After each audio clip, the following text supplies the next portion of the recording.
My first and quite obvious question is more about, you know, the launch of the Development 90 products. Why did you decide to introduce this particular product, and what sort of developers will require this sort of leverage that you're offering? So we talk to our broker partners a lot, as you can imagine, every day, and we listen to what they think that we need and where the gaps are in the market. And what we found is that this is effectively akin to a stretch product or a mezzanine product. And what we were told quite clearly, the message that we got is that it's quite tough to put together a two-lender product. So where you've got senior debt with mezzanine, a mezzanine provider, it can be difficult with two sets of lawyers, two valuers, two underwriting criteria and procedures. So we basically have come up with effectively a stretch senior product, which doesn't have the need for a mezzanine lender, and takes us up to 75% loan to value, 90% cost. So we think we're filling a niche in the market, and we're making our introducers and clients' lives a lot easier by having access to a stretch product without having to go to a senior and mezz provider. So all of our products are borne out by discussions with our introducers and some of our clients to really hear what they think we need. We don't just launch products because we think they'd be a good idea. And we're really excited because we're told that there's a big gap in the market for the sort of medium-sized project, and we hope this is going to really fill that gap quite nicely. Why do you think there is a gap for mid-sized developments at the moment? I think the larger lenders, the high street banks and some of the challenger banks are looking for sort of larger ticket business, perhaps 10 million and above. We're very comfortable. This product is between 500,000 and 3 million. So we're very comfortable in that mid-size range. So I think it falls between two stools. You've got some of the smaller specialist lenders that perhaps go up to 1 million or 2. You've got some of the larger banks that want to be over 10, and some of the challenger banks at several million. So I think, you know, we think there's a good opportunity, which is borne out by comments our introducers have made, that to really get to the sort of gearing that we're talking about in that medium size part of the market, you really need to go to that senior mezz provider. So I think it falls nicely between some different types of lenders' criteria. And the feedback we've had is really good. We did a lot of market research before we launched the product through some of our key introducers, and they helped us fine tune the criteria and the rates, etc. And we think we've got it right. Obviously, the proof of the pudding will be in the level of business that comes in, but we're excited. The introducers we've spoken to so far have given us really good feedback. So we'll see, but we're really excited.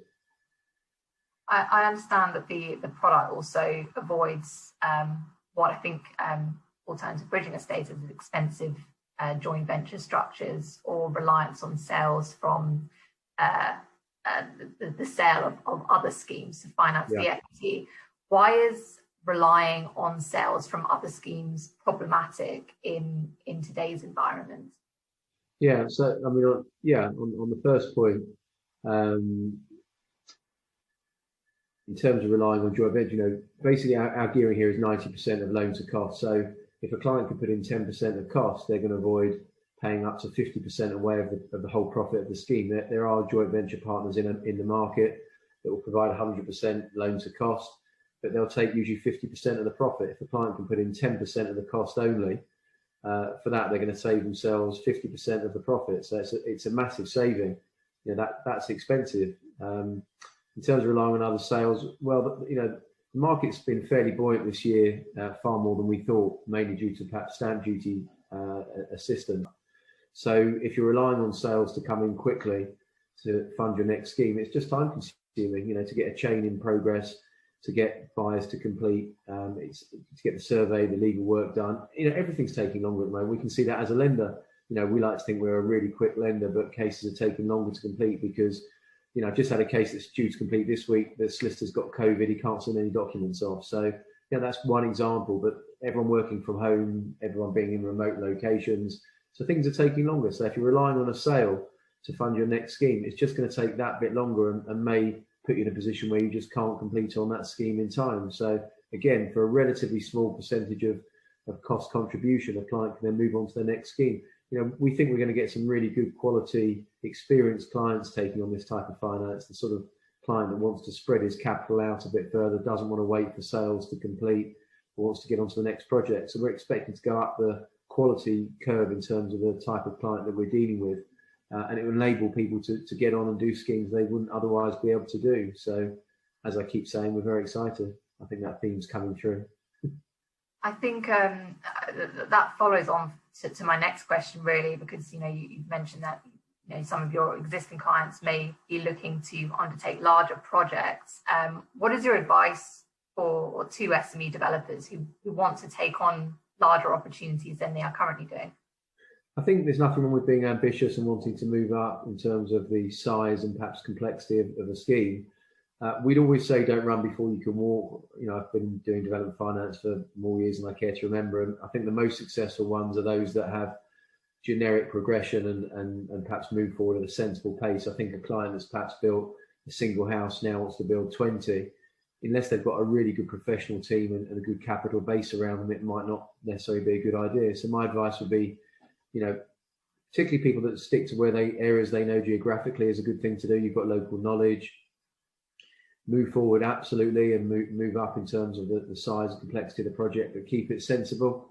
Don't go from doing one house necessarily to 20. Don't go straight into doing a grade 2 listed barn conversion if you've never done a resi development before. So I'd say be sensible and move forward at a pace which means that you can continue to be successful. I think that the common misconception is if I build one house, I'll make 100,000 profit. Therefore, if I do a scheme of 10, I'll make £1 million, which in theory could be correct, but there's a big gap and a lot of stages that one has to go through to get to that point. So, in my experience, and I've got some direct clients and worked with a number of developers over the years, the ones that are most successful are the ones that take sensible but steady moves forward and moves upwards. They don't necessarily try and take on the world and take on a huge scheme straight away. So yes, always look to improve and better yourself, but just have a note of caution. The development world looks easy. You buy, you build, you sell, and your profit is the amount in between. But there are many, many hurdles to overcome when dealing with ground up development schemes, and you need to know what you're doing and have a good team around you. Good professional team is absolutely vital, I would say. Obviously, the new product is a statement of intent to provide more finance to developers in the market this year. So, how much are you hoping or aiming to lend in the development market specifically in 2021? You're not going to tempt me with that one, Beth, but a substantial amount. It is a statement of intent. We have got. We're a well-capitalised business. We've been around for 25 plus years, and we've been lending all the way through the pandemic, which I'm delighted about.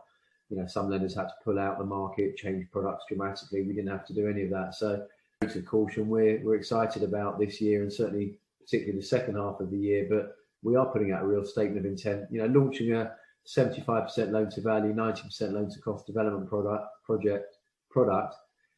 Is something that clearly shows our statement of intent. We've got a lot of experience in development finance. We're looking to back British house building. We've got confidence. We think there's a undersupply in the market. We really want to help get Britain building again. But it is a real statement of intent. We want to be putting more funds out into the market, but perhaps doing it in not exactly the same way as everybody else. We're not looking to follow the crowd. We're looking to look at our own niches, where we excel, where our property experience gives us an edge. And we think development finance is one such area. You've got a number of people in our team that have got a lot of experience. I've been doing it. Many of the other directors have been involved in development finance or developing for many years. We've got a very strong asset management team. So we feel now is the right time to be launching this product. It's definitely a statement of intent that we're not looking to do what everybody else is and just follow the crowd.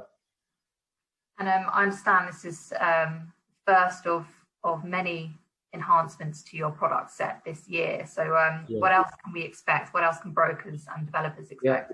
We've got lots of things coming from us this year. We're putting our bridging starting rate down to 0.65 a month. We're increasing our first charge bridging loan to values to 70%. We're increasing our second charge lending to 65%. So a lot of changes. We're bringing back our term product, our 3 to 5 year term product. So there's a lot going on. Some of it's just had to coincide because we've had a number of things in development that have come out at the same time, but others have been strategically waiting for when we feel the market is right. And of course we have an eye on what's going on. You can't not have an eye on what's going on, even though we can see light at the end of the tunnel. We're absolutely still bearing that in mind.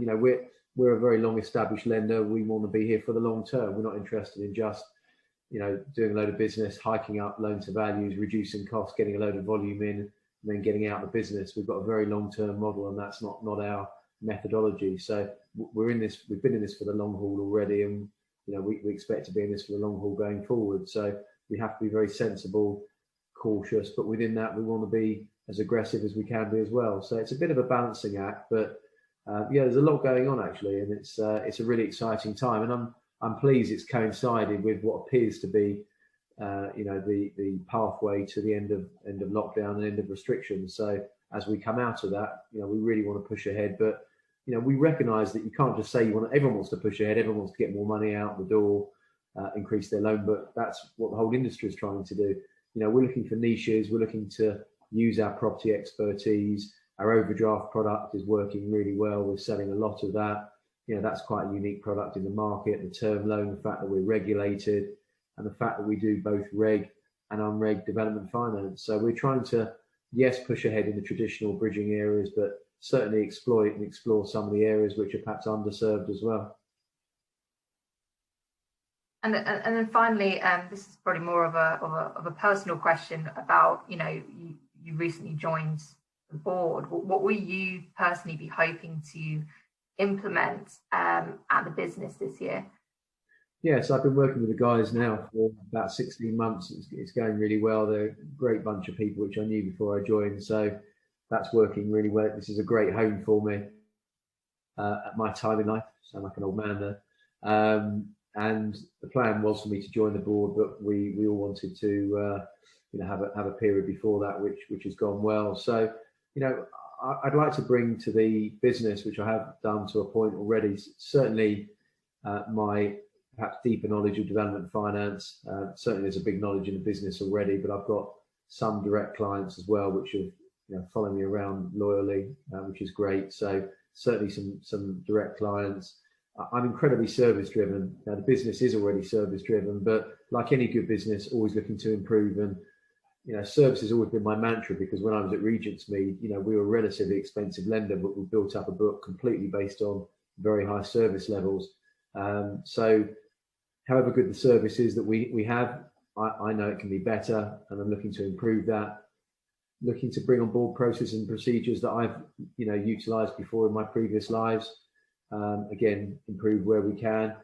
I think just add weight to the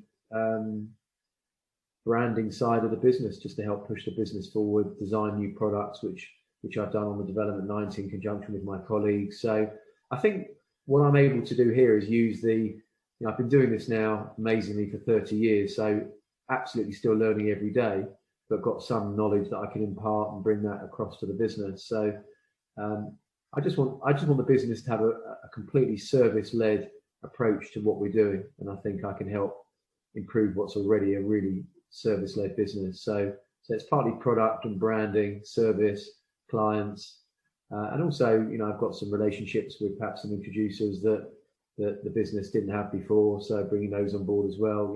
All got our pet relationships, but I'm joining an incredibly solid business that's been around a long time. So.